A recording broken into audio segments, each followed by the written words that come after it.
Hello, my friends, Evolutionary Energy Arts family. And welcome back. Thanks for joining us, guys. We appreciate you being part of the family and all.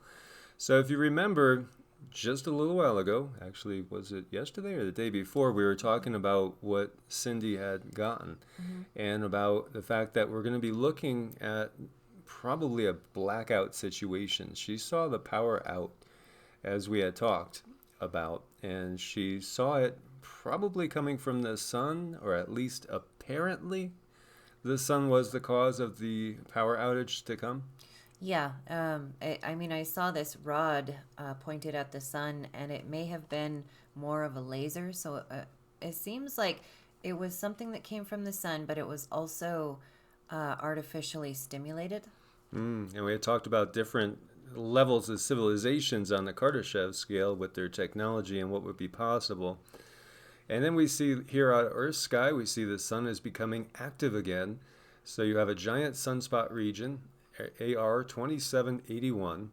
And I wonder if there's any significance in that. So 9 plus 9 equals 18 equals 9. Okay, completion. Interesting. Yeah, always look at everything from all angles. So this AR 2781 is currently making its way across the sun's visible surface. And we see today began with a bang as a giant sunspot, AR 2781, explodes into a C5 class solar flare, causing a shortwave radio blackout. So today began with a big explosion on Sunday, November 8th at 5:18 UTC. Giant sunspots AR 2781 produced a C5 class solar flare, as you see here. And this triggered blackouts in Australia and in the Indian Ocean. Wow.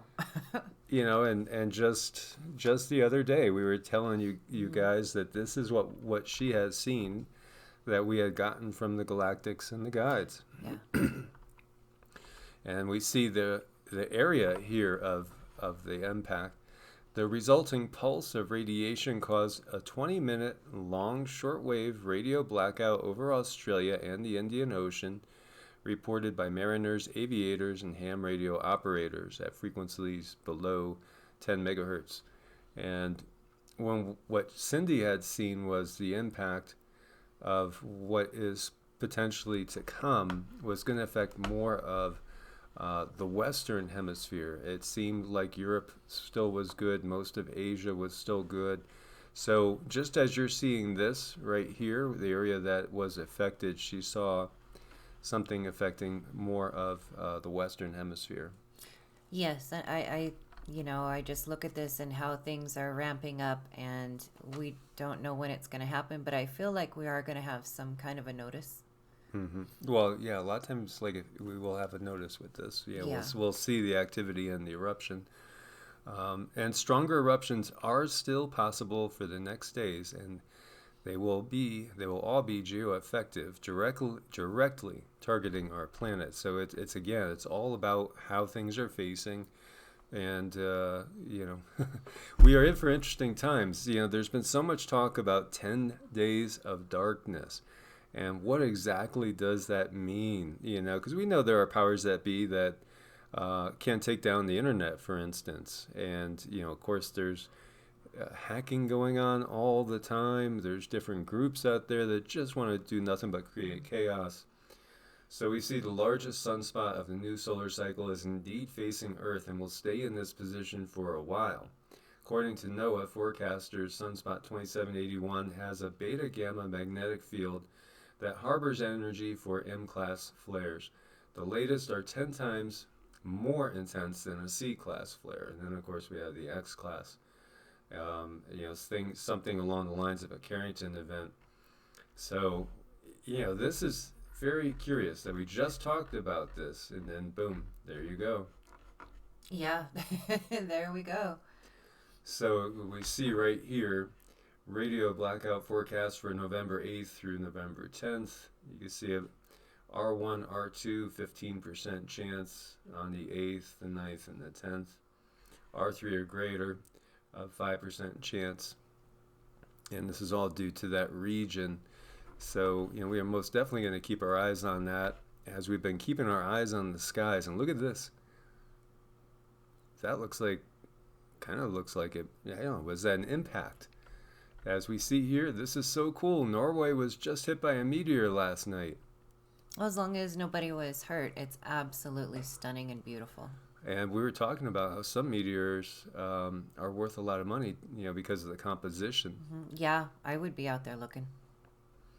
Interesting. There's been a lot of things in the sky. All sorts of things. And we have a newly discovered asteroid 2020 VW. Flew past Earth at 0.58, about half a lunar distance. And that was number 87 for the year. So we're going to break 100, I think, by the end of the year. Yeah, those are definitely picking up too. And here we see something explode over Earth. As you see this interesting phenomenon, it's captured in the constellation of Cygnus on November 5th. It almost looks like some sort of gaseous explosion.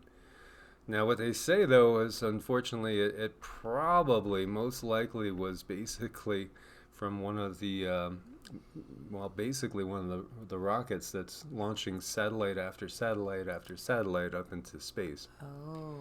So they say it was probably a fuel dump from a SpaceX, Falcon 9 rocket.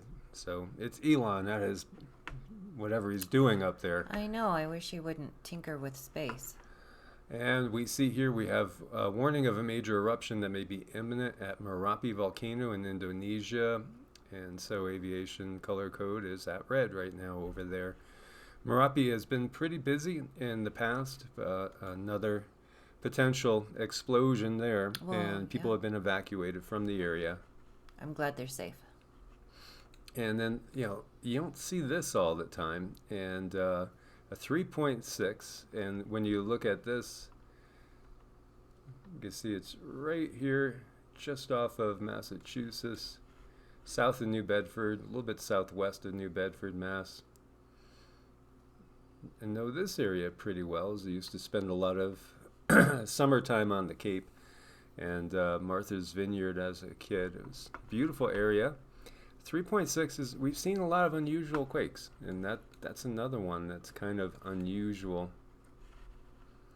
And unusual, how about Tropical Storm Eta, doing her damage in Central America, coming out, and these are spaghetti models, which show, again, everybody in Florida just needs to pay attention, because chances are you'll get something from this, and this storm is not done yet, and it's actually forecast to become a hurricane again. I know, it's almost like she's doing some dance out there. Yeah, so, she crashes into the coast of Cuba, and then it's basically just going to come and hang around here pretty much all week. So, right now, this is Sunday. You can see she's going to have 75-mile-an-hour winds on Monday and Tuesday, also going into Wednesday, just kind of like hanging off the coast of southwest Florida. And then because of wind shear, start to get pushed over in towards Florida, but also with decreasing wind speed. But again, when you have a storm, and of course, there's, as we saw with the spaghetti models, it's not necessarily guaranteed. It's going to go in this path. What if it just is slightly to the east? And what if it spends a whole week just drenching, the same area? That's what we've seen before. Unfortunately, with some of the major storms that we've had, where we've had this major flooding, the potential is for some areas to get 12 to 18 inches. And when I was living in Nokomis, where I was like 7 feet above sea level. And when we get a strong storm, sometimes the water would just sit there for days, So something to be aware of, guys. And then we see more blood red rivers in Russia. And again, they're blaming some sort of chemical spill.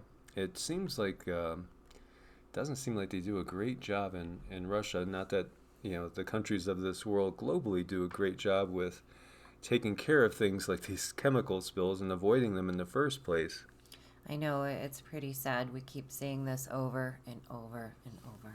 It's really sad. When will people wake up? When will our leadership wake up as to just how much they're poisoning the environment? We've seen already 2 massive die-offs, well, really a third when you get down to it, in Russia, major fish kills. Very, very sad conditions. So, guys, we want to thank you all for your support on Ko-Fi and Patreon. As always, stay prepared out there for anything. God bless and namaste. Namaste.